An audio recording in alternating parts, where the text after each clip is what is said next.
Organic chemistry কি শুধুমাত্র মুখস্থ করার বিষয়? রিঅ্যাকশনগুলো বারবার ভুলে যাও? অর্গানিক কেমিস্ট্রিতে কীভাবে ভালো স্কোর করতে হবে জানতে হলে ভিডিওটা শেষ পর্যন্ত দেখো। হ্যালো বন্ধুরা, কেমন আছো তোমরা? আশা করি সকলেই ভালো আছো। তোমাদের সকলকে স্বাগত আমার YouTube channel study with Rajib. আমি রাজীব আলম, নিট 2025 544 স্কোর করেছি 15,000 র্যাঙ্কের সাথে। আজ আমি অর্গানিক কেমিস্ট্রি নিয়ে আলোচনা করব। কেমিস্ট্রি রিলেটেড আজকে আমার থার্ড ভিডিও এবং লাস্ট ভিডিও। আগের ভিডিওগুলোতে আমি ফিজিক্যাল কেমিস্ট্রি এবং ইনঅর্গানিক কেমিস্ট্রি নিয়ে আলোচনা করেছি। তো সেই দুটো সাবজেক্টের অ্যাপ্রোচের সাথে অর্গানিক কেমিস্ট্রির অ্যাপ্রোচ কিছুটা আলাদা। তাহলে আজকে সেটা নিয়ে আলোচনা করা যাক। প্রথমেই আসি লেকচার্স। আমি পার্সোনালি পঙ্কজ স্যারকে ফলো করেছি। পঙ্কজ স্যার মিন্স আমাদের সকলের প্রিয় পপু মামা। তার কোনো ইন্ট্রোডাকশনের প্রয়োজন নেই, তোমরা তাকে অবশ্যই চেনো, আমাদের অর্গানিক কেমিস্ট্রির মারাত্মক লেভেলের মাস্টার। এবার তোমাদের অন্যান্য ভালো লাগা থাকতে পারে, তোমার যার কাছে ইচ্ছা তুমি তার কাছে পড়ো, খালি কনসেপ্ট ক্লিয়ার হলেই হলো। আসছে নোটস। অর্গানিক কেমিস্ট্রিতে নোটস কীভাবে বানাবো? যদি তুমি নোটস বানাও তাহলে আমি তো বলবো যে তুমি লেকচারের সাথেই নোটস বানাও। লেকচারও চলছে, তোমার নোটসও হচ্ছে। নোটস বানালে কী হয়, মেমোরি রিটেনশন বাড়ে, মানে কনসেপ্টটা আরও ভালো ক্লিয়ার হয়।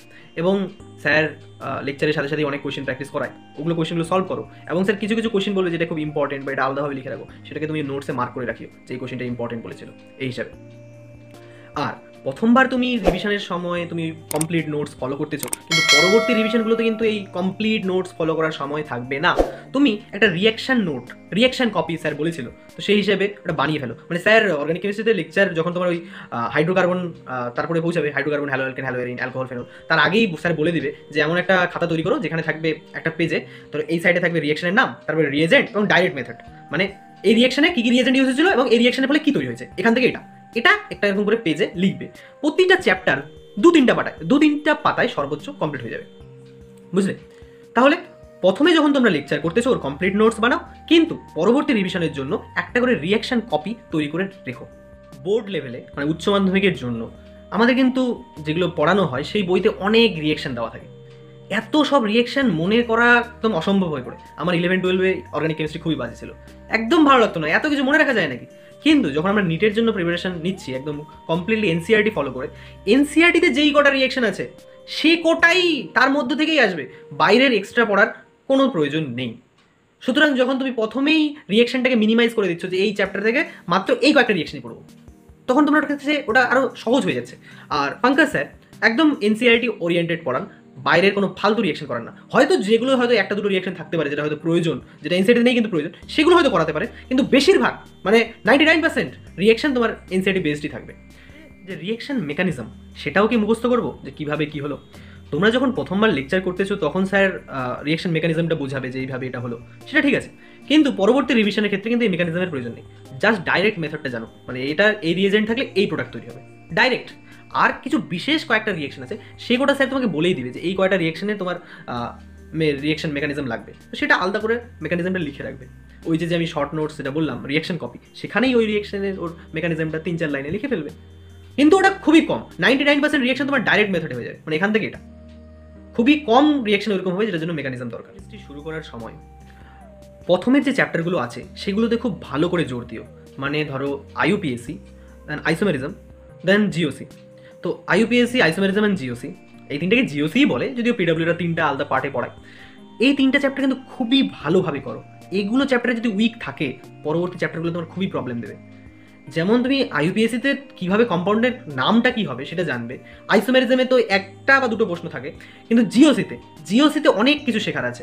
তোমার যে plus I effect, minus I effect, resonance, hyper conjugation, তারপরে যে অ্যাসিডিটি বেসিসিটির অর্ডারগুলো, কীভাবে এটা স্টেবল কি স্টেবল নয়, সেটা যদি তুমি বুঝতে শিখে যাও তাহলে পরবর্তী চ্যাপ্টারগুলো থেকে এই রিলেটেডই কোশ্চেন আসবে, মানে জিওসির কোশ্চেনই আসবে কিন্তু ওই চ্যাপ্টার থেকে। এরকম মানে জিওসি নিজে হয়তো পাওয়ারফুল নয় যে ওখান থেকে খুব বেশি কোশ্চেন আসে, এরকম নয়, কিন্তু জিওসির কনসেপ্টটাই পরবর্তী চ্যাপ্টারগুলোতে অ্যাপ্লাই হবে। এই জন্য আমি বলতেছি আইইউপিএসসি, আইসোমেরিজম অ্যান্ড জিওসি খুবই ভালোভাবে করো। রিয়াকশন কী করে বেশি করে মনে রাখবো? মনে রাখার একটাই উপায় যে রিভিশন বারবার করতে হবে। তুমি যত তাড়াতাড়ি ভুলে যাচ্ছ তার আগে রিভিশনটা করে নাও। তো আমি বলবো যে ওই যে রিয়াকশন কপি সেটা আমি টেলিগ্রাম গ্রুপে দিয়ে দিব যে কীভাবে বানাতে হয়। আমি বলতেছি না যে আমারটাই হুবহু তুমি পড়ো, তুমি নিজের রিয়াকশন কপি নিজে বানাও। তো ওই রিয়াকশন কপি প্রতিটা চ্যাপ্টার যখন 2-3টে পেজে কমপ্লিট হয়ে যাবে, প্রতিদিন রাত্রে ঘুমানোর আগে 1-2বার খালি চোখ বুলিয়ে নাও, প্রতিদিন রাত্রে ঘুমানোর আগে। বা কখনো টেস্ট দিতে যাচ্ছ, ওই ধরো 45 মিনিট ট্রাভেল করে যাচ্ছ, তো তুমি জাস্ট ওই রিয়াকশন কপিটার পিডিএফ বানিয়ে নাও, তুমি ওটা বাসে যাচ্ছ মানে পড়ো, 5-10 মিনিটে সব রিয়াকশন রিভাইজ হয়ে যাবে। তো বারবার রিভিশন করলেই সব মুখস্থ থাকবে। বা ধরো যে ওই রিয়াকশন কপিতে ধরো 10টা রিয়াকশন আছে ওই পাতায়, 10টা রিয়াকশনের মধ্যে তুমি 1-2টো রিয়াকশন বারবার ভুলে যাও, তো ওই 1-2টো রিয়াকশন আলাদা করে মার্ক করে রাখো যে ওই 1-2টো রিয়াকশনের উপর বেশি ফোকাস করবে, ওটা বারবার ভুলে যাচ্ছ। কেমিস্ট্রির ক্ষেত্রে কতটা এনসিইআরটি পড়বো, দেখতে গেলে অর্গানিক কেমিস্ট্রিতে একদম বায়োর মতো যে এনসিইআরটি পড়তে হবে এমন কোনো ব্যাপার নেই। বায়োলজিতে আমরা লাইন বাই লাইন পড়ি, একদম মুখস্থ করি, এত কোনো প্রয়োজন নেই। তুমি তোমার যদি ক্লাস একদম লেকচার ভালো মতন করো, নোটস করো, ডিপিপি প্র্যাকটিস, পিওয়াইকিউ এগুলো করার পর তোমার হাতে যখন টাইম থাকবে তখন তুমি এনসিইআরটিতে যাবে নিজের মনের সান্ত্বনার জন্য, যে আমি ভাই সব পড়েছি, একবার করে খালি এনসিইআরটি থেকে মিলিয়ে নিচ্ছি যে আমি সব পড়েছি কিনা, মনের সান্ত্বনার জন্য যাবে। আর তাছাড়া অনেক সময় কি হয় যে ধরো যে রিয়াকশনটা তুমি জানো কিন্তু এনসিইআরটির ভাষায় সেটা একটু অন্যরকমভাবে লেখা আছে, তুমি হয়তো ওখানে এনসিইআরটি যখন পড়বে তখন বুঝতে পারবে ও এই লাইনটার মানে ওটাকেই বোঝাতে যাচ্ছে, মানে তুমি ওই রিয়াকশনটা অলরেডি জানো কিন্তু যে ওই ল্যাঙ্গুয়েজটা ইউজ হতে পারে তুমি সেটা এনসিইআরটি পড়লে জানবে।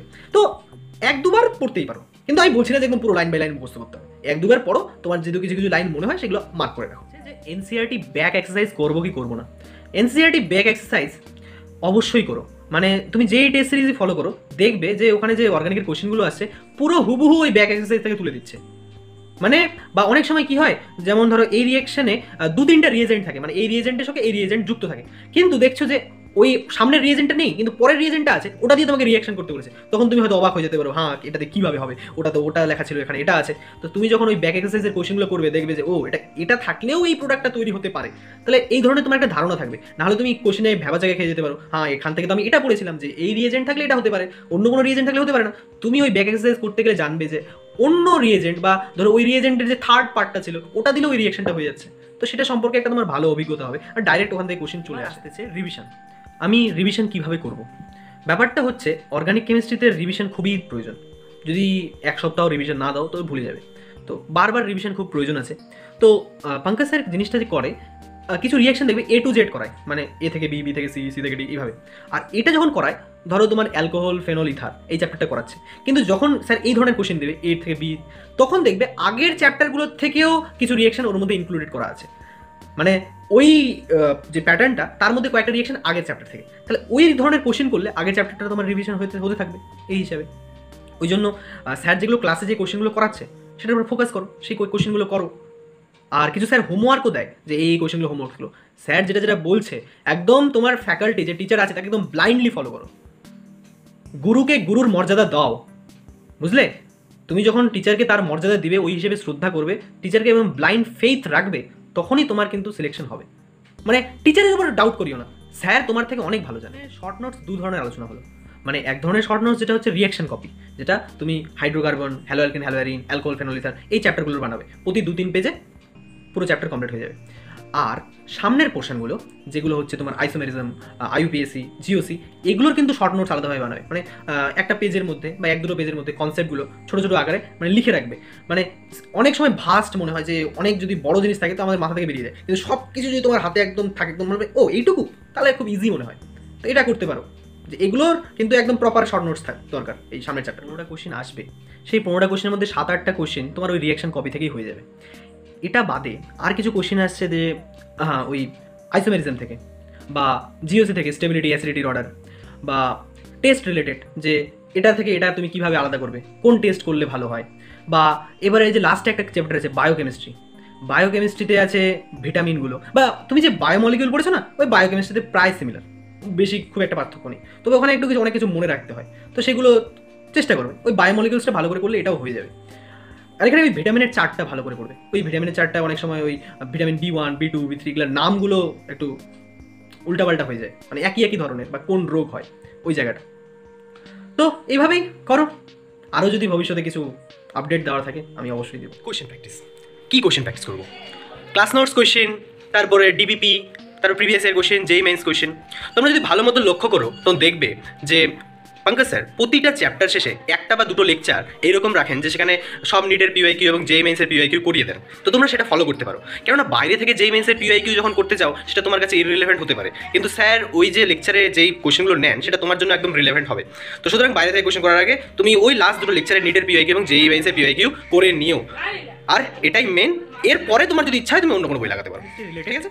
অর্গানিক কেমিস্ট্রি রিলেটেড সকল ডাউটস ক্লিয়ার করার চেষ্টা করলাম।